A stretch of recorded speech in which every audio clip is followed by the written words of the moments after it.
Hi friends, so those of you that are new, I'm Pätrick and I am exploring plant-based wellness in my life in this upcoming year.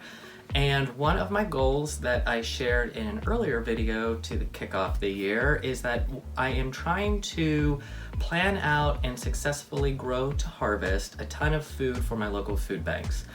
And so some of what I've learned from communicating with the food banks directly is that they tend to need this really late in the autumn for where we are in New England. And I know what vegetables I've sort of sussed out as far as what is most successful in this planning process, but also I know that weather-wise in the last couple grow seasons, we tend to get our own last harvest around October and November. So if I could scale up what I'm used to doing for us, I should have the right timing for this fruit or produce to harvest for the actual food banks for when they typically are looking for it.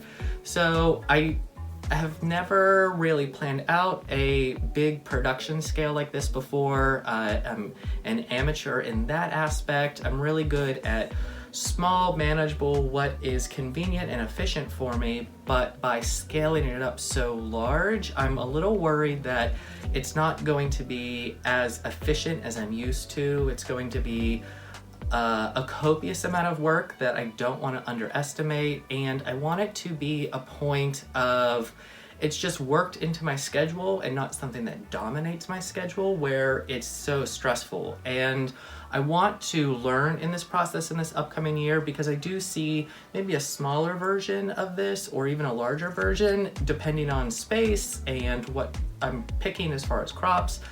I don't really know what that is, and I think that's what the trial run of this upcoming year is going to really teach me and us. So I want to be successful, and one of the things that I've sort of identified as an X factor is the watering system.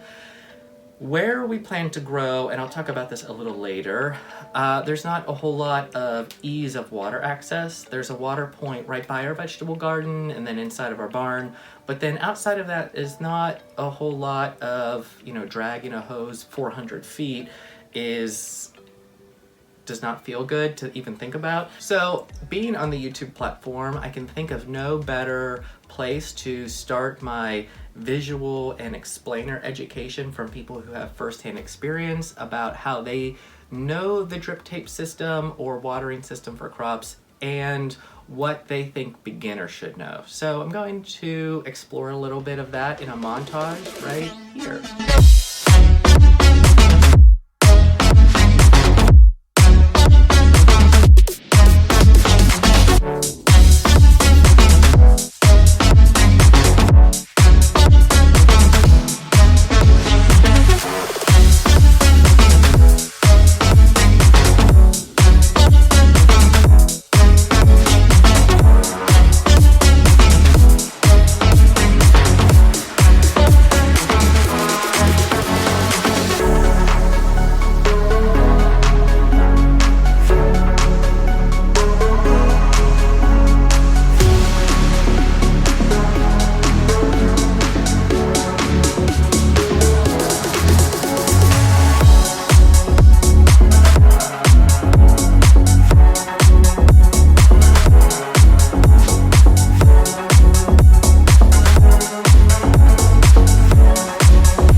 So what I'm learning is that this seems like it's a little bit overwhelming in theory because I don't know it, but this seems like one of those projects where once you get started it will make sense.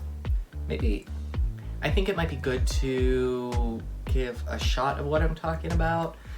So this space right here is, I think, a good open bed. There's actually a shrub of gooseberry bushes that run along here, and I had an amazing harvest last year, but because of where this is located and it's further away from how we live and interact with on the property, it's like the first line of where black bears come and just gorge themselves on gooseberries. So it's been a chore of mine that I've put off for 2 or 3 or maybe even 4 growing seasons at this point.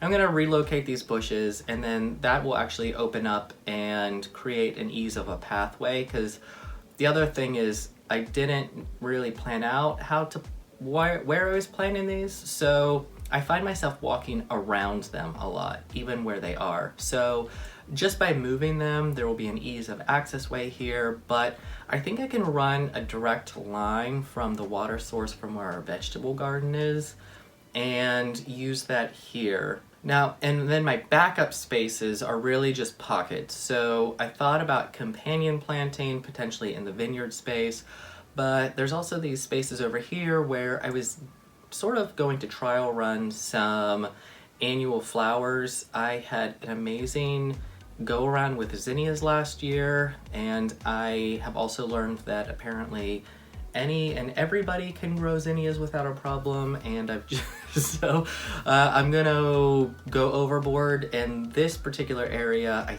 think, depending on how I can find drip tape. The thing that I'm worried about with drip tape is actually like the parts that screw together, and this is one of those things where we trade off who's responsible for what in the house, and one of those things is Caleb's in charge of plumbing, and I don't know what it is about plumbing that I could get 2 male 3/4 inch things and get a coupling female piece, and somehow it's not the right things to put together, and it's supposed to be, but somehow I always manage to get the wrong parts and the wrong adapters, and Caleb's really brilliant about that kind of thing.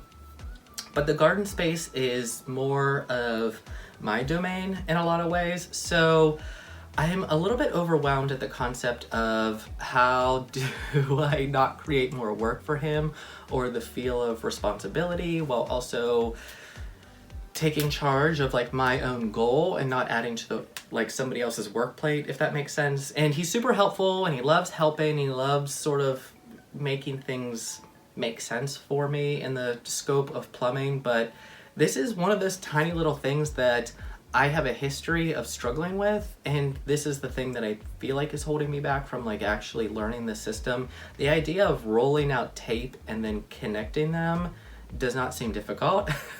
But I did learn from here. I'm gonna put a video here. This is who I thought gave me the best introductory visual to what essentially I'm going to do, and she did it with such ease and breeze that I'm thankful that this is on the internet, because it makes me feel like, oh well, I can definitely do that. So yeah, I think I'm going to build a little grid in those spaces. That's the plan. I'm going to get tape that apparently a lot of people are talking about. 8 inches apart seems to be the sweet spot for averaging all the crops or a variety of crops. It seems to be a good catch-all spacing number. So that's what I'm gonna be looking for. Hopefully I'm not gonna look up stuff and find out that everything's sold out or it's like crazy expensive. But drip tape is supposed to be a lot of bang for little bucks. And yeah, so this is my little planning video on, I've identified a point of potential stress, and I've worked my way around it, hopefully. So yeah, I'm thankful for everyone that has put their own experience with working with the drip tape system on the internet for me to learn from. This is my planning stage, and I will have a video on an amateur does drip tape in a couple of months that will be either embarrassing or frustrating or just a lot of laughs to watch for. So yeah, so lots of so's. If any of you have any thoughts or like must-knows that you think that somebody should know in setting up their own drip tape system grid, or a particular brand, or you hear me say 8 inches and you're like, absolutely not, you watched all the wrong videos, let me know down below. I would love to hear your lived experience as far as what works for you. So until the next video, remember to grow from where you are, and I will share more with you soon. Tschüss!